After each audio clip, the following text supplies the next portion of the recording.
Welcome back to Random History. I'm your navigator as we explore the little-known events and people that make history such an amazing subject. The events I delve into are probably not ones you learned about in school. These are the ones that when you do hear about them, you're likely to think they could not possibly be real. But they are.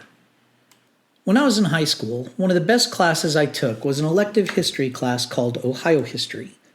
One of our required readings was a book by Allan W Eckert called The Frontiersman, because it centered around the founding of Ohio as first a territory and then a state. The book was one of a series called The Winning of America. One of the other books in the series was titled The Conquerors, and it focused on Pontiac's War in the 1760s. The series of books really is what sparked my interest, and some might say obsession, with history. Eckert passed away in 2011 at the age of 80, but his books live on as they continue to inspire and inform generations about the early days when the Ohio River Valley was the American frontier. Pontiac was an Ottawa chief that formed a huge alliance with other nations to resist the British takeover of the land west of the Appalachian Mountains following the French and Indian War. That's the 7 Years' War in Europe. Their coordinated attacks on almost every single British stronghold in the West took the empire totally by surprise. Today's episode will retell one of those attacks. Native Americans saw Pontiac, and later Tecumseh of the Shawnee Nation, as resistance fighters. Our true hero for this episode was also a resistance fighter. He fought for the Polish underground during World War II, helping shine light on the atrocities at Auschwitz, and also fight the Nazis during the Warsaw Uprising. Unfortunately, he would ultimately be executed by the Soviets after their occupation of Poland. And now, without further delay, and for my Ohio history teacher, Mr. Grierson, the story of the Battle of Fort Michilimackinac and Witold Pilecki on today's episode of Random History.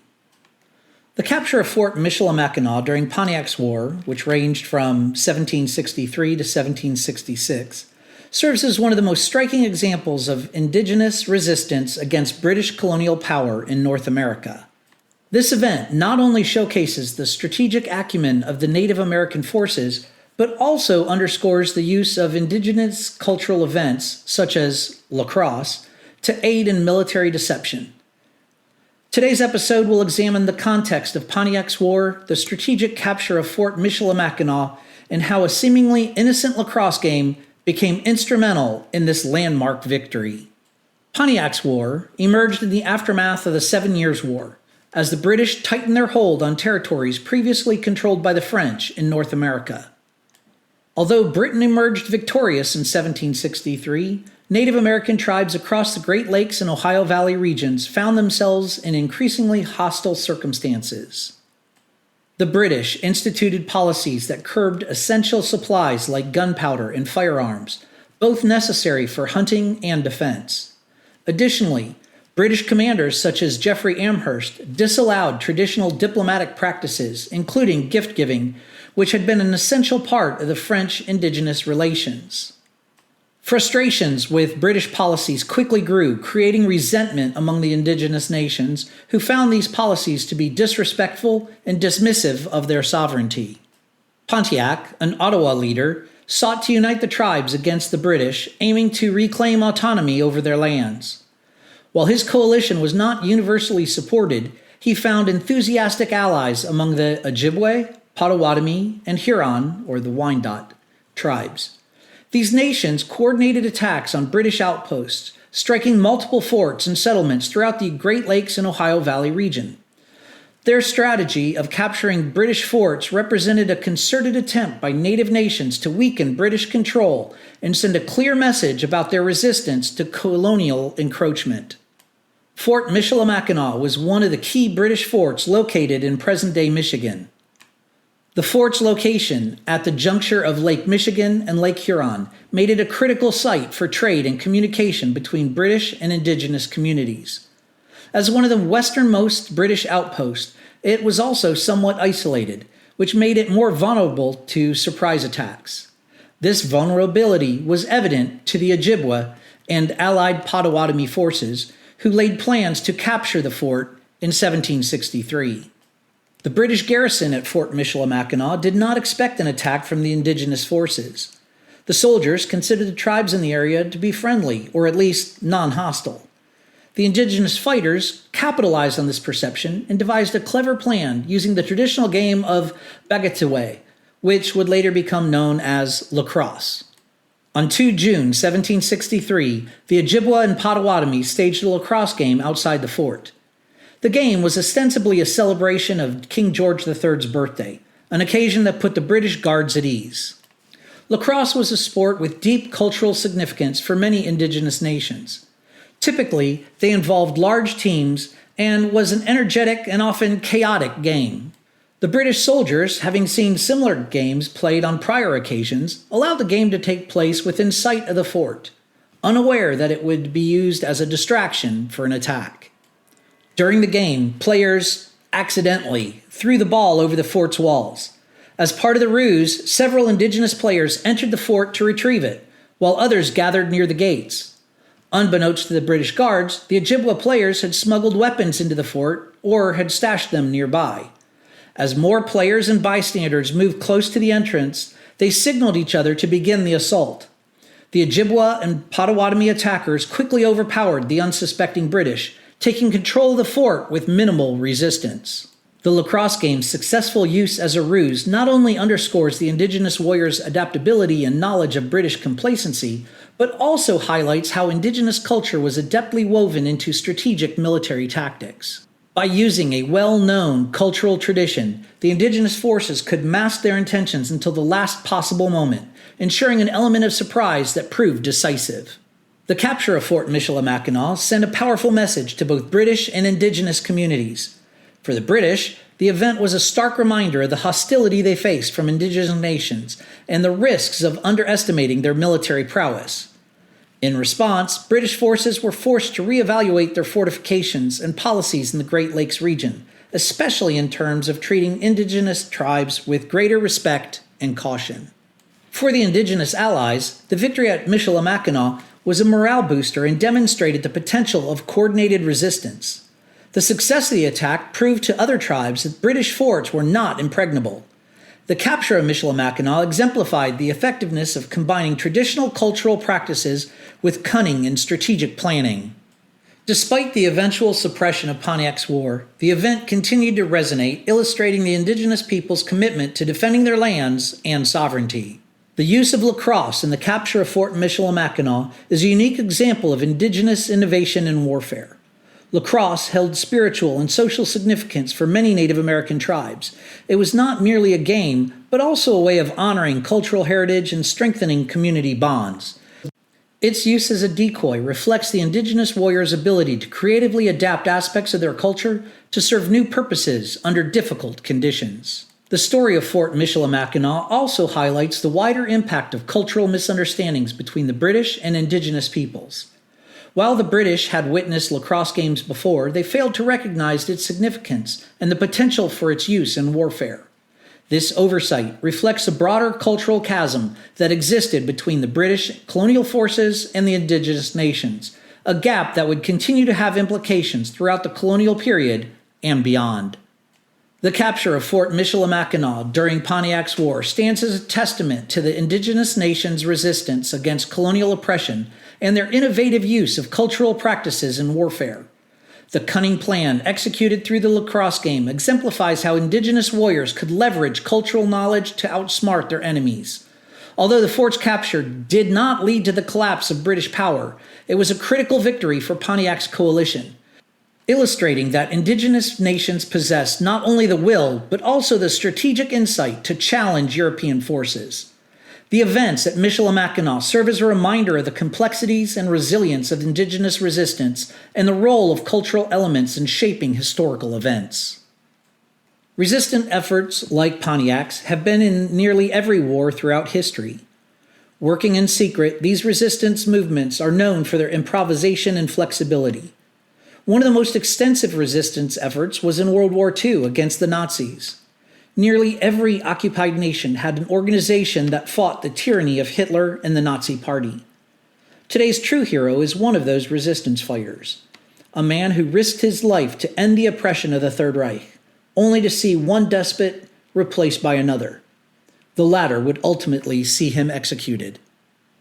Witold Pilecki, a Polish army officer and member of the resistance during World War II, is remembered as one of the most courageous figures of the era for his efforts to expose the atrocities of Auschwitz and resist Nazi forces.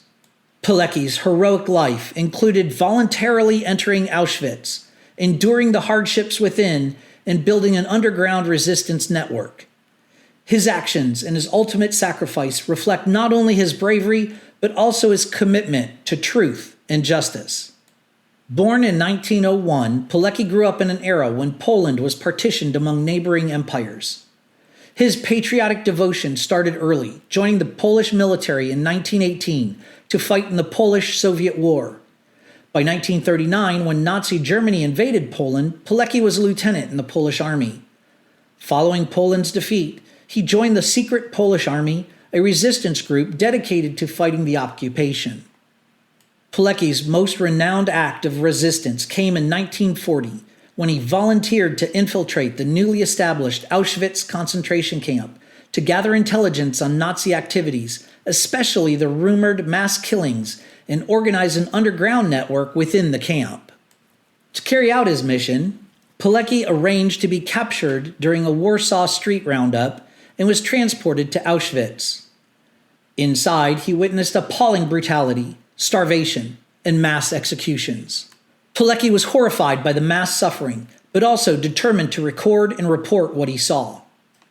Despite the unimaginable conditions, he began organizing a covert network called the Union of Military Organization with other inmates. This network helped distribute extra food, clothing, and support, as well as gather intelligence on Nazi activities and plans. One of the first significant achievements of Pilecki's network was their effort to build a radio transmitter. In 1942, he and fellow inmates managed to construct a makeshift radio from smuggled parts, a remarkable feat considering the constant surveillance and limited resources in the camp. The radio was used to send reports to the Polish resistance, providing critical information about the atrocities occurring at Auschwitz and detailing the systematic extermination of Jews and other groups. These transmissions were among the first verified accounts of the genocide taking place, though the outside world was very slow to respond. Pilecki's reports revealed that Auschwitz was a death camp, not merely a detention center as some had initially believed. He documented the establishment of gas chambers and crematoria, detailing the industrial-scale killing within Auschwitz. Pilecki's information was so detailed and explicit that it reached the Polish government in exile in London, which passed it on to Allied forces. Despite mounting evidence, however, many in the West were initially reluctant to believe the extent of the atrocities, delaying a meaningful response. In 1943, as conditions worsened and the Gestapo intensified its crackdown on resistance activities, Pilecki realized that his presence in Auschwitz was becoming increasingly perilous. Concerned that he might not survive much longer, he planned and executed a daring escape. Pilecki, along with 2 fellow prisoners, overpowered a guard and fled the camp, eventually reaching Warsaw. Once free, Pilecki reported to the Polish resistance and continued his anti-Nazi activities, even taking part in the Warsaw Uprising. Encouraged by the proximity of the Soviet army, the Polish resistance fighters led an uprising in Warsaw, under the impression that the Soviets would join forces to help drive the Nazis out. They didn't. Instead, the Soviet army left the resistance to face the Nazis alone. That way, the Soviets thought, the Germans would likely eliminate the leaders of the movement, thus making it much easier for the Soviets to take control of Poland when the war was over. That way, there would be many fewer leaders to resist communist control. Pilecki survived the uprising, and his first-hand accounts of Auschwitz were published by the Polish underground and disseminated to the Allies. Unfortunately, like I said before, these reports faced skepticism from some Allied leaders. After the war, Pilecki's suffering did not end. Poland, under Soviet control, viewed Pilecki with suspicion due to his opposition to totalitarian regimes and affiliation with Western allies. The communist government arrested him in 1947, subjected him to torture and a sham trial that led to his execution in 1948. Only decades later, after the fall of communism, was Pilecki's story fully acknowledged and honored in Poland and beyond. Witold Pilecki's legacy is that of an unwavering commitment to humanity, truth, and resistance against oppression. His time in Auschwitz, where he organized a resistance network, built a clandestine radio, and documented the atrocities, highlights the extraordinary lengths he went to in order to fight against injustice. Today, Pilecki is celebrated as a Polish hero and a symbol of resistance to tyranny, whose courage serves as an enduring inspiration. Pilecki, and really all the people I highlight in the True Heroes segment, did not set out to be heroes. Yet, when they felt that duty called, they answered. These people definitely deserve our respect and admiration. See, they did not seek recognition, but they stepped up when others couldn't or wouldn't. They aren't famous for playing a sport or prancing around on a stage. They were often unknown, but their lives forever changed the world. This brings us to the end of another episode of Random History. I hope you enjoyed it and will come back and listen to future episodes. If you'd like to view the transcript or sources for the episode, click the link in the description. You can also make suggestions for future topics by clicking that same link or just shooting us an email. As always, I want to thank Argos Media for producing Random History and to thank my wonderful wife for her continued support and inspiration. Until next time, make some history of your own. Navigator out.